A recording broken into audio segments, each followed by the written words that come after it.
Radhe Krishna friend, आपका स्वागत है भक्ति मार्ग की चर्चा चैनल में। तो फ्रेंड, आज हम आपको सुनाएंगे एक भक्ति की कहानी जो कि सरल हृदय और गुरु वचनों में विश्वास करने वाला। तो चलिए स्टार्ट करते हैं। बोलिए जय श्री कृष्णा, जय श्री राधे। तो फ्रेंड, एक भक्त था जो कि कभी कथा भी नहीं सुनता था और ना ही भजन कीर्तन करता था, कुछ भी नहीं करता था। तो और ग्वाला था, वो गैया को चराता था। तो एक बार उसके गांव वालों ने और बहुत सारे लोगों ने कहा उससे कि भाई तू कैसा है, ना कभी कथा सुनता ना कभी कुछ करता, तो तुझे कभी एक बार तो कथा सुननी चाहिए। तो वो सुनता है सबकी बातों को, सब कह के चले जाते हैं। वो घर आता है, फिर घर आके विचार करता है कि शायद मुझे एक बार तो कथा सुननी चाहिए। ऐसा फिर दूसरे दिन सवेरे वो फिर जाता है गैया चराने। तो देखता है वहाँ एक पेड़ के नीचे गुरु कथा सुना रहे होते हैं। तो वो वहाँ पे जाता है और खड़े खड़े कथा सुनता है।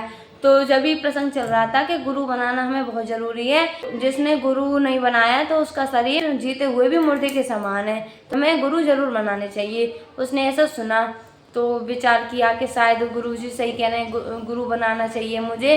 तो वो सवेरे उन्हीं के पास चला जाता है और कथा सुनता है पूरी। जब कथा संपूर्ण होते सब लोग अपने घर चले जाते हैं, गुरुजी भी जाने की तैयारी करते हैं। तो उनसे कहता है कि गुरुजी, मैंने आपकी कथा सुनी, मुझे पता चला कि गुरु बनाने बहुत ज़रूरी है। ऐसा करो, मुझे आप ही गुरु मंत्र दे दो। अब उसकी दशा देखते हैं वो, तो देखते फटी धोती वगैरह ऐसे ग्वाला था। तो वो उसे टाल देते हैं कि हाँ, जब मेरी कथा विश्राम होगी उस दिन आ जाना, तो उस दिन मैं तुम्हें गुरु मंत्र दूंगा। तो वो रोज आता, कथा सुनता। तो लास्ट हुई कथा तो कहा कि गुरुजी अब मुझे गुरु मंत्र दे दो कि हाँ प्रसाद पा लें और तब दे देंगे। कि ठीक है। अब प्रसाद पाया और चुपके से घोड़े पे सवार होके वो निकलने लग गया। उसे गुरु मंत्र नहीं देना चाह रहा था, वो चुपके से निकल गया। तो तभी वो खड़ा खड़ा देखता होता है कि अरे गुरुजी तो मुझे बिना गुरु मंत्र दिए जा रहे हैं। तो उनके पास आता है वो कि गुरुजी मुझे गुरु मंत्र तो दे दो।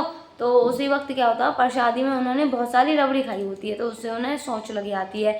तो वो जाते हैं कि हाँ दूंगा दूंगा, तो वो लोटा लेके भागते हैं जंगल की तरफ। तो वो पीछे पीछे वो भक्त भागता है कि अरे गुरुजी मुझे गुरु मंत्र दे बिना कहाँ भाग रहे हो, गुरुजी रुको, गुरुजी रुको। गुरुजी आके आके भागते हैं, वो भक्त उसके पीछे पीछे भागता है कि गुरुजी मुझे गुरु मंत्र दो, गुरु मंत्र दो। और गुरुजी और तेज से भागने लगते हैं, अरे ये तो मेरे पीछे ही पड़ गया।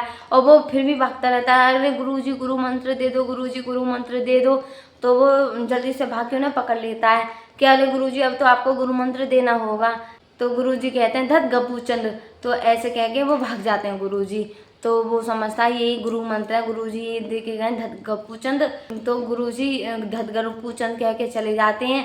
अब वो समझता है यही गुरु मंत्र है, तो वो हृदय में उन्हें धारण कर लेता है कि धत गप्पू चंद। तो अब वो गैया वैया चराना तो सब छोड़ देता है, खाना पीना छोड़ देता है, बस घर में बैठ के माला लेके धत गप्पू चंद ये जप करने लगता है। तो द्वारकाधीश कहते हैं कि चलो रुक्मणी, आज मैं आपको एक अपने भक्त से मुलाकात कराने चलूँगा, चलो। तो रुक्मणी के हाँ आज तो बहुत दिनों बाद भक्त से मुलाकात होगी, चलो। तो वो एक उसके घर में जाते हैं और साधारण रूप बना के जाते हैं। तो पहले भगवान जी कहते हैं कि रुक्मणी पहले आप जाओ।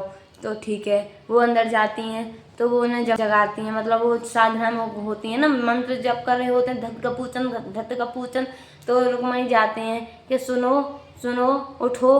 तो वो नहीं उठता है, फिर भी रुक्मणी उन्हें जबरदस्ती उठाती हैं, वो उठ जाते हैं। तो रुक्मणी मैया कहते हैं तुम किसका नाम जप कर रहे हो। तब वो गुस्सा हो जाता है, मतलब उसकी साधना भंग होती है। तो वो गुस्से में कह देता है तेरे खसम का नाम जप कर रहा हूँ।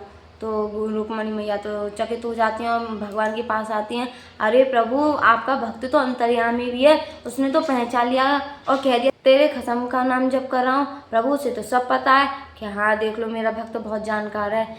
तो रुक्मणी मैया कहते हैं पर प्रभु एक बात बताओ, आपका ये नाम तो हमने ना कभी कहीं विष्णु सहस्त्र नाम में सुना, नहीं कहीं सुना। धत गप्पूचंद ये कौन सा आपका नाम है। तो भगवान कहते हैं कि ये मेरी यशोदा मैया ने नाम रखा था। एक बार क्या हुआ था, माखन रखा था और मैं माखन चोरी कर रहा था, और वहीं पे सब गोपी और मैया आ जाती हैं और मुझे देखती हैं माखन चुराते हुए। तो मैया पूछते हैं लाला तू ये क्या कर रहा है। तो मैं कहता हूँ कि मैया ये मटकी पे चींटी चल रही थी, मैं उसे निकाल रहा था। कि ये कैसे निकाल रहा था, पूरे हाथ कर लिए। कि मैया अंदर चली गई थी ना, तो मैं उसे ढूंढ रहा था कहाँ चला गया, इसलिए मेरा हाथ गंदा हो गया।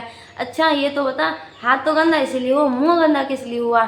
तो वो कहते हैं अरे मैया एक मक्खी आ गई थी, तो मैंने जैसे उड़ाया तो मेरे मुँह पे लग गया माखन। तो तभी यशोदा मैया कहती हैं धत गप्पूचंद, तो तभी से मेरा ये गप्पूचंद नाम पड़ गया है। तो रुक्मणी कहती हैं अच्छा ऐसे नाम पड़ा आपका गप्पूचंद।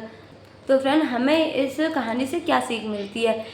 प्रभु ज़्यादा साधना, ज़्यादा पूजा पाठ उससे खुश नहीं होते हैं, खुश होते हैं कि सिर्फ भक्त का हृदय कोमल हो और गुरु वचनों में विश्वास हो, हमारा सच्चा हृदय हो। तो फ्रेंड यहीं पे हमारी वीडियो ख़त्म होती है। मिलते हैं अगली वीडियो के साथ। राधे कृष्ण।